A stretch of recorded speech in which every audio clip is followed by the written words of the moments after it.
As many schools continue remote learning and arts budgets face big cuts, as you know, two Grammy-nominated musicians, they are stepping up to the plate to help.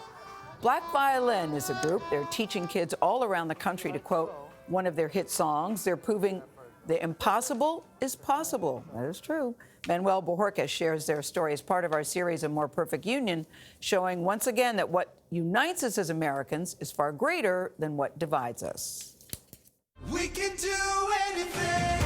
Chances are you haven't heard classical music that sounds like this. We can go anywhere. You don't need a cello if you could do that, right? It's the sound of Black Violin, the genre-bending duo working to help students, like those attending their old school, Parkway Middle in Florida, follow in their footsteps. What made you guys pick up this instrument? They inspired me. One time I saw them at my elementary school and I just started freestyling, doodle-doodle, whatever they usually do.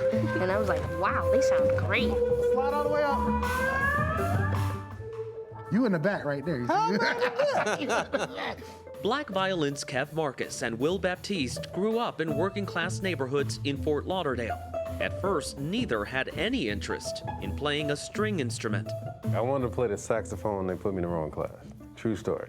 And I was stuck in the class for 2 weeks, and I just, after like the first week, I really started falling in love with this instrument. I remember Will always, after class, he would always just kind of hop around and stuff. And then every now and then he'll hop around and play like these chords, these D'Angelo chords on the piano. And then he'll sing Brian McKnight. That was his thing. And then eventually, I kind of started playing, and then all of the other people in the orchestra room started kind of trying to collaborate. And that's, I think, when it started kind of the beginning.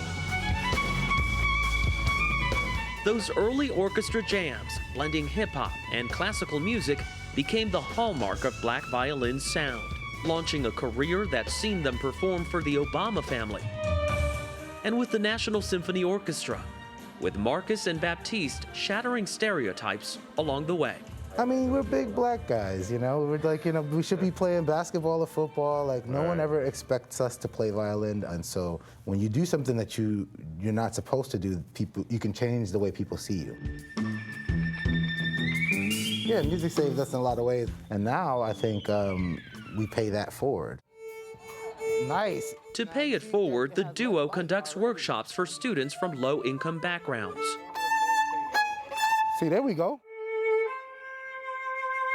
Their foundation also provides grants and financial assistance to aspiring artists. Without the foundation, I wouldn't have been able to pay for Juilliard Pre-College. They really enabled me to be able to have summer lessons and participate in a summer program. Without their funds, I really don't know how that would have been possible for me. And during the pandemic, the two are hosting virtual events for students across the nation. Thank you.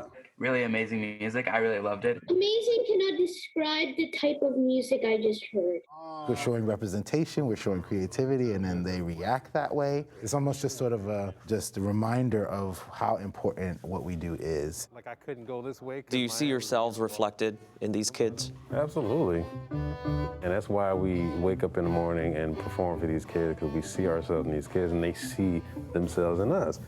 To be at this level, being able to do something that you love and travel the world and being able to inspire and uplift the world, I mean, it's just, it's a dream come true for sure. For CBS This Morning, Manuel Bojorquez. Gosh, thank you, Will and Kev. I love Kev. I think it was Will who said he was put in the wrong class. Sometimes you get in the wrong class and good things happen. Yeah. There's so much joy in what they do, and you can see how it spreads so easily. You can also see those kids as little sponges just soaking it all up. Absolutely. I know. Nice. Going places stuff. as a result of that exposure, too. Yeah. Kev said it best, when you do something you're not supposed to do, people see you differently, and it exactly can change things. You're so right about that. It's true. It's Nicely done. Nicely done.